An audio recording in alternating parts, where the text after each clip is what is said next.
Salut les amis, c'est Mélik, j'espère que vous allez super bien ce soir parce qu'il est 22 h maintenant. Alors je vous fais une vidéo en fait qui n'était pas prévue parce que tout simplement on m'en a parlé et puis vu que je vous ai déjà dit que je suis en Master 2 Administration des entreprises, c'est quelque chose qu'on voit assez souvent et quelque chose dont on parle assez souvent du coup parce que c'est quelque chose de très très important dans une entreprise, c'est la fixation d'un prix de vente.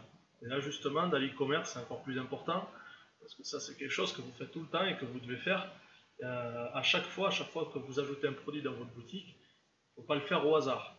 Alors là je vous ai pris un exemple, vous voyez, pantalon femme avec un coût d'achat fournisseur de 10 € TTC, concrètement vous faites du dropshipping, ça veut dire que votre pantalon vous l'avez acheté 10 € TTC sur un site de l'Union Européenne, ou sinon vous l'avez acheté 8 € et des poussières hors taxe sur AliExpress. Alors on va dire que ça coûte 10 €. J'ai pas envie de vous embrouiller. Et on se dit, j'ai envie de faire un x2 en termes de marge. Donc bon, là, en dessous, je vous ai mis une formule.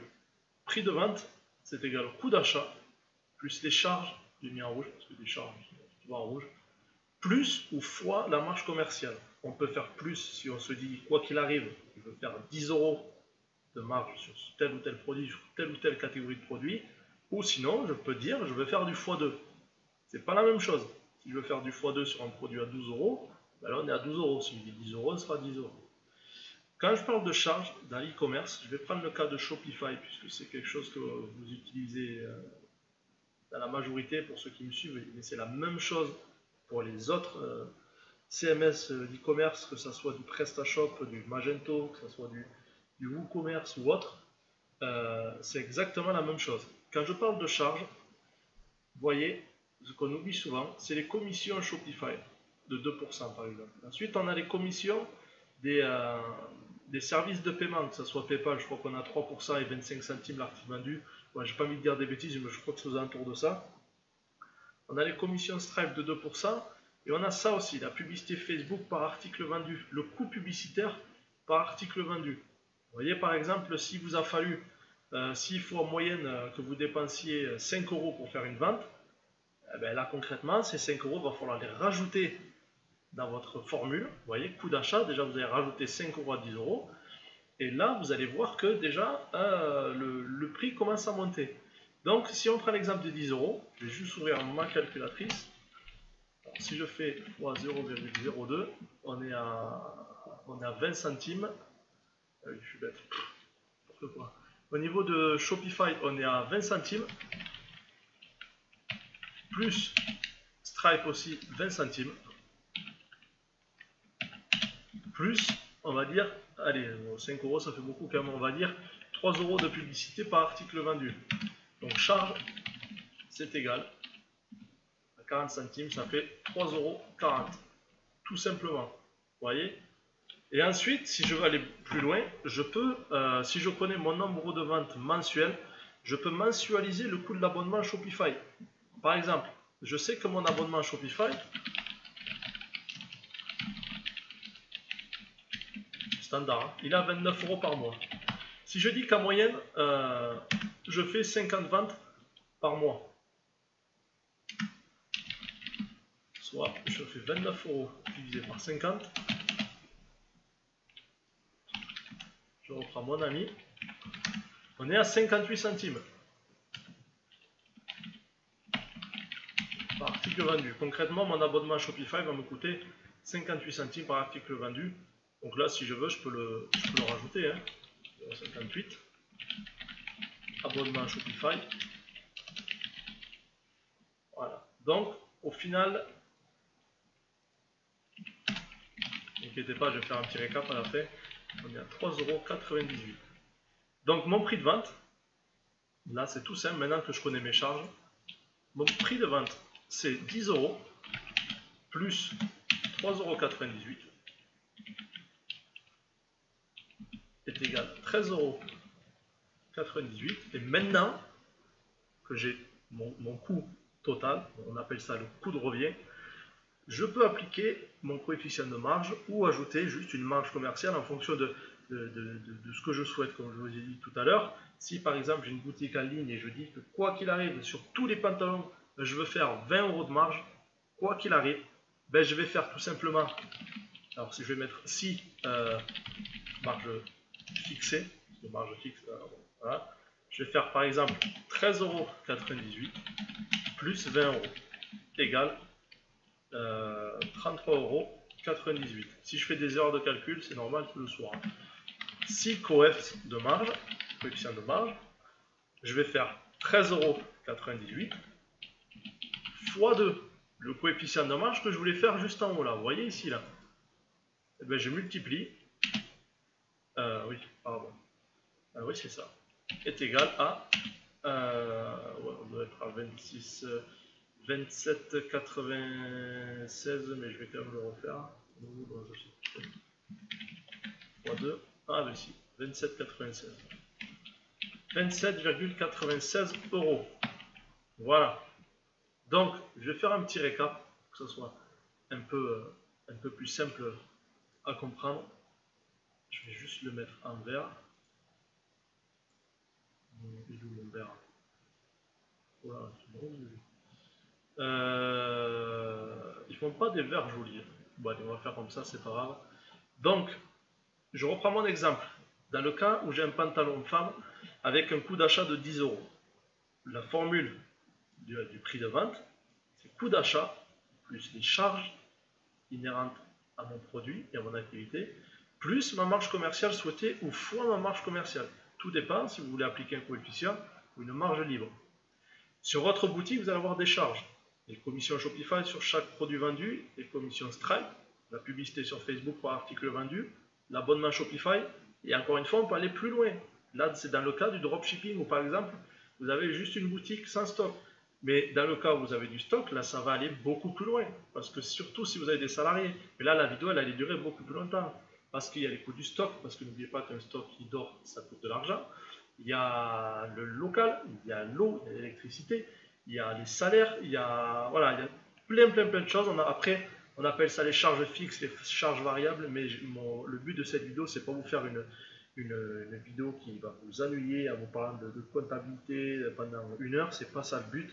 C'est bien vous faire comprendre que quand on lance un business et que quand on commence à vendre des produits, il y a vraiment quelque chose de très important derrière à faire, c'est vraiment ça, c'est fixer parfaitement son prix de vente. Donc là, vous voyez, moi je vais rester sur ces charges-là, mais encore une fois, on peut aller plus loin, je peux rajouter de nom de domaine si je veux. Qu'est-ce que je pourrais rajouter de plus? Si j'utilise un logiciel de gestion des réseaux sociaux, ben, je peux le mettre. Voilà. Là, vous voyez ici, j'ai mensualisé en fait. Enfin non, j'ai pas mensualisé. J'ai divisé l'abonnement Shopify par une moyenne de produits vendus par mois. Par exemple, si je sais que je vends 50 produits par mois, ben, je vais diviser les 29 € l'abonnement Shopify par 50. Et je sais que l'abonnement Shopify va me coûter 58 centimes par article vendu par mois. Donc ces 58 centimes, je les ai ajoutés à toutes mes autres charges. Ici, dans le cas du produit à 10 €, donc mon coût d'achat c'est 10 €, plus 20 centimes de la commission Shopify, plus 20 centimes de la commission Stripe, plus 3 € qui représente la publicité Facebook, ou ça peut être la publicité AdWords. Là, j'ai juste pris cet exemple-là. Mais moi qui fais les deux en même temps, je peux rajouter la publicité AdWords. Ensuite, j'ai rajouté l'abonnement Shopify.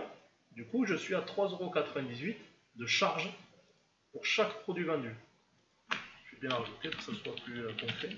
Par produit vendu, tout simplement. Donc, mon prix de vente final, c'est 10 €, mon coût d'achat, plus 3,98 €, mes charges. Je suis à 13,98 €. Ça, on appelle ça le coût de revient. Ensuite, si j'ai fixé une marge, comme je vous ai dit tout à l'heure, si je veux faire 20 €, ben j'ajoute 20 €. Si je veux appliquer un coefficient de marge, je fais du x2 ou du x3, tout simplement. Et là, en fonction de ça, vous avez votre prix de vente. Je vous conseille de l'arrondir. Dans ce cas-là, je vais mettre du 27,90 par exemple. Et dans le cas juste au-dessus, je peux mettre du 33,90 € ou 34,90 €. C'est vous qui voyez. Ensuite, il y a une deuxième chose à faire. Voilà, déjà, grâce à ça, on a réussi quand même à fixer son prix de vente. Mais il faut aussi penser au prix psychologique. Le prix psychologique, c'est quelque chose de très important. Concrètement, comment je pourrais définir le prix psychologique en étant synthétique? En fait, le prix psychologique, c'est pas ces fameux prix à 0,90 ou 0,95. On se trompe souvent de définition, mais c'est pas ça. En fait, le prix psychologique, Euh, c'est par exemple, moi je vais dans un magasin, allez je vais prendre un exemple, je vais dans un magasin de télé, et pour moi le prix psychologique ça va être le prix à partir duquel je vais être prêt à acheter le produit, et je vais me dire ok là ce produit c'est que ça a l'air quand même d'être un produit de qualité au vu de son prix. Vous voyez par exemple moi mon prix psychologique pour une télé ça peut être 490 euros. Ben, moi dans ma tête je vais me dire bon ok 490 euros, pour moi c'est un bon prix donc ça va être un bon produit, une bonne qualité. Je ne sais pas si vous voyez ce que je veux dire, mais n'hésitez pas à faire une recherche Google sur le prix psychologique, c'est très intéressant. Donc là, dans ce cas-là, un pantalon de femme, je l'achète 10 euros, je ne vais pas m'amuser à le vendre 12 euros, parce que si moi je vais sur un site et que je vois un pantalon à 12 euros, je vais me dire c'est pas de la bonne qualité. Vous voyez, je suis en train de me répondre à la définition du prix psychologique, c'est exactement ça. Par contre, si je vais sur un site, et moi par exemple quand je m'achète un pantalon, si je vois un pantalon à 20 euros, je me dis c'est pas de la bonne qualité. Alors que si je vois un pantalon à 49 ou à 59 euros, ben là je vais me dire ok là c'est de la bonne qualité et je suis prêt à l'acheter. Voilà, c'est ça le prix psychologique. Et ça c'est très très très très très important. Et la dernière étape, c'est de faire du benchmark. Qu'est-ce que c'est le benchmark? C'est aller analyser votre concurrence et voir les prix qu'ils pratiquent, pardon, et essayer soit de vous aligner, on appelle ça une politique d'alignement, soit aller plus bas qu'eux, on appelle ça une politique de pénétration, soit faire un prix un peu plus élevé qu'eux, on appelle ça une politique d'écrémage. Voilà, là je suis en train de vous réciter des cours que j'ai appris il y a plusieurs années, mais c'est très très important, c'est des choses que j'utilise tous les jours et tout entrepreneur euh, qui tient un business, une boutique ou un commerce en ligne connaît tout ça et applique tout ça au quotidien. Et je vous conseille dès maintenant d'appliquer tout ça si vous avez oublié de faire toutes ces choses-là. Et encore une fois, il n'y a rien de grave. Ne faites pas juste coût d'achat x2 ou plus 10. Pas ça, parce qu'au final, vous n'aurez pas 10 euros de marge. Si vous voulez avoir une marge fixe, eh bien, faites tout ce que je vous ai dit. Calculez d'abord toutes vos charges, vous les appliquez à votre coût d'achat, et puis après, vous appliquez une marge souhaitée. Voilà. Donc, mes amis, je vous souhaite une superbe soirée ou une superbe journée. Et encore une fois, toutes les vidéos que je fais, je vais vous le dire dans chaque vidéo que je fais, mais c'est avec un grand plaisir, vraiment du fond du cœur. Et je continuerai à vous faire des vidéos parce que je suis très très heureux de vous voir évoluer et de voir le nombre de personnes qui me suivent sur YouTube augmenter considérablement chaque jour et recevoir tous les messages que je reçois. Je peux vous assurer que c'est juste fantastique et ça va me pousser énormément à continuer. Donc n'hésitez pas à vous abonner, il y aura plein de vidéos sur tout ce qui touche au e-commerce. Là vous voyez, on est un peu rentré dans le côté administratif, comptable, mais c'est encore une fois, c'est quelque chose de très important qui est peu enseigné et c'est bien dommage. Donc voilà, si encore une fois vous avez des questions, n'hésitez surtout pas. Allez, ciao ciao, à bientôt.